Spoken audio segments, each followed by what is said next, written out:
اللہ جل مجدہ نے اس عبادت کے لیے ایک طریقہ کار ہمیں عطا فرمایا اور فرمایا کہ فَإِمَّا يَأْتِيَنَّكُم مِّنِّي هُدًى فَمَن تَبِعَ هُدَايَ فَلَا خَوْفٌ عَلَيْهِمْ وَلَا هُمْ يَحْزَنُونَ۔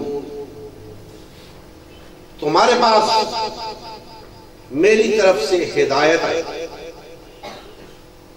تمہارے پاس میری طرف سے ہدایت آئے گی، جو لوگ اس ہدایت کا اتباع کریں گے ان پر نہ کوئی خوف ہوگا نہ کوئی غم ہوگا۔ اب دوستان محترم، اللہ نے اپنی عبادت کے لیے بتایا کہ اس عبادت کے لیے تمہارے پاس ہدایت آئے گی، اس کی روشنی میں تم نے میری عبادت کی، اور ساتھ یہ بھی فرمایا کہ جو لوگ اس ہدایت کا انکار کریں گے، یعنی انسان کو اختیار عطا کر کے بھیجا، تو اب فرمایا کہ جو لوگ انکار کریں گے اس ہدایت سے ان کا ٹھکانہ جہنم ہے۔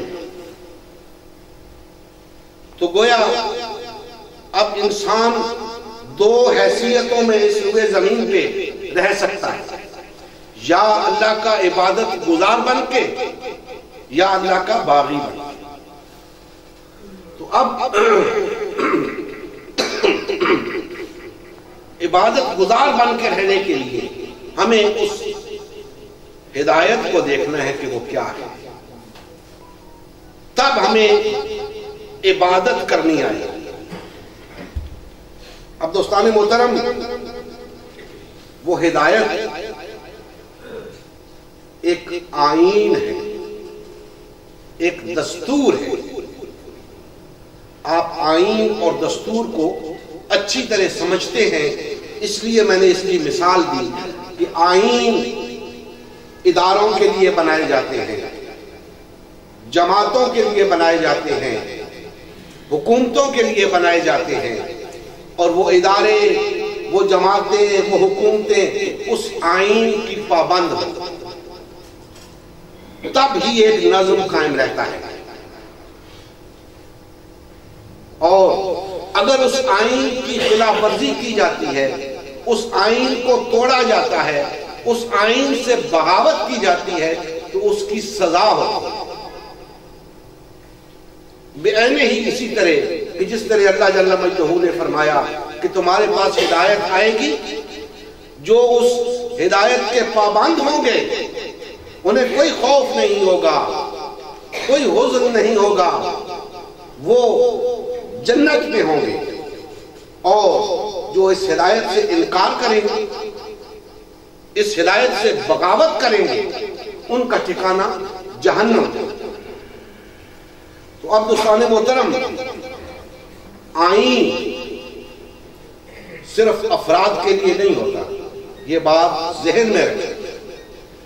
آئین کسی ادارے کے لیے ہوتا ہے، کسی حکومت کے لیے ہوتا ہے، کسی جماعت کے لیے ہوتا ہے، وہ ایک پورا انتظامی ڈھانچہ ہوتا ہے، اس کے مطابق ادارے چلتے ہیں، جماعتیں چلتی ہیں، حکومتیں چلتی ہیں۔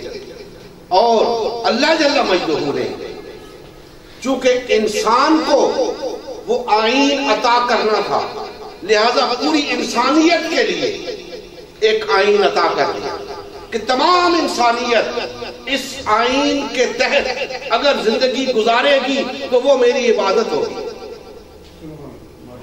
اگر تمام انسانیت اس ہدایت کی روشنی میں زندگی بسر کرے گی تو وہ زندگی اس کی دنیا میں بھی کامیابی کی ضمانت ہے اور آخرت میں بھی کامیابی کی ضمانت ہے۔ اور جو لوگ اس ہدایت سے انحراف کریں گے وہ اس دنیا کے اندر بھی ذلیل و خوار ہوں گے، آخرت میں بھی ذلیل و خوار ہوں گے۔ اب دوستان محترم،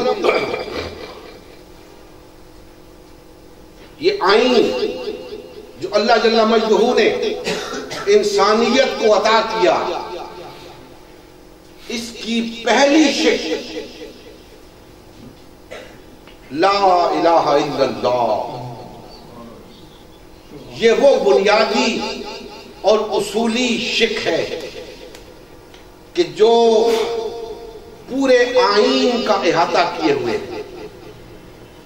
پورے کا پورا آئین جو اللہ جل مجدہ نے انسانیت کو عطا کیا، وہ اس شک کی روشنی میں ہے۔ اگر کوئی شک اس شک کے مطابق نہیں تو وہ شک من گھڑت ہوگی، وہ شک خود ساختہ ہوگی، انسانوں کی اپنی وضع کردہ ہوگی۔ یہ شک لا الہ الا اللہ کی شک، یہ ایک پیمانہ ہے اس بات کے تعین کرنے کا کہ آیا باقی تمام شکیں اللہ کی عطا کردہ ہیں یا نہیں۔ تو دوستان محترم، یہ لا الہ الا اللہ یہ ایسا کلمہ ہے جو پورے کا پورا دین ہے، پورے کا پورا آئین ہے، پورے کا پورا ایک نظام، اور یہی وہ چیز ہے جو اسلام کو دیگر مذاہب سے ممتاز کرتی ہے۔ آپ سنتے ہیں نا، پڑھتے ہیں کہ اسلام ایک مکمل ضابطہ حیات ہے،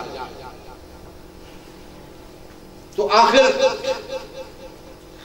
اسلام کے اندر وہ ایسی کون سی چیز ہے جو دیگر مذاہب میں نہیں؟ میں نے آپ سے عرض کیا کہ دیگر مذاہب کے اندر عقائد بھی ہیں، رسومات بھی ہیں، لوگ ان کے مطابق اپنا کام چلا رہے ہیں، لیکن اسلام کے اندر ایسی کون سی چیز ہے جو اسے دیگر مذاہب سے ممتاز کرتی ہے؟ وہ ہے اللہ کی حاکمیت۔ کسی مذہب کے اندر کسی کی حاکمیت کا کوئی تصور نہیں ہے، اسلام واحد دین ہے جس کے اندر اللہ کی حاکمیت کا تصور ہے۔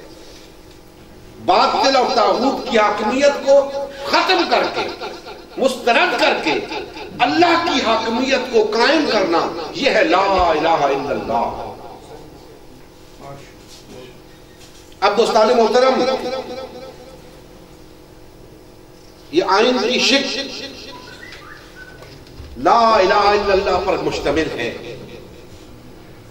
یہ پورے آئین کی روح ہے۔ جو شخص لا الہ الا اللہ کا مفہوم نہیں سمجھتا، اسے کیا معلوم وہ آئین کیا ہے؟ اسے چاہیے کہ پہلے لا الہ الا اللہ کی روح کو سمجھے، تب اسے اس آئین کی سمجھ آئے گی جس کی پابندی سے اللہ کی عبادت ہو۔ اور آج میں یہی بات آپ بھائیوں کو سمجھانے کی کوشش کرتا ہوں۔